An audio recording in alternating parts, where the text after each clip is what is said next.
Hello guys, in this video I'm going to show you how to use the Photoleap application. But first of all, I just want to mention, please don't forget to subscribe to our channel, because at 100,000 subscribers we are going to show you our YouTube revenue statistics and growth strategy, how to make money online. So let's jump into it. First of all, open the application on your device.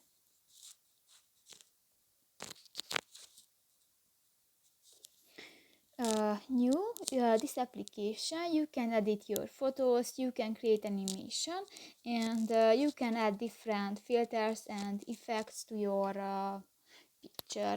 If you go to the edit photo button, you can select a picture from your device, and you can use different age chance filters, transformations, and enhance button. And in the animation section, you can animate your picture. For example, you can add the beat loops, ambience, and different overlays.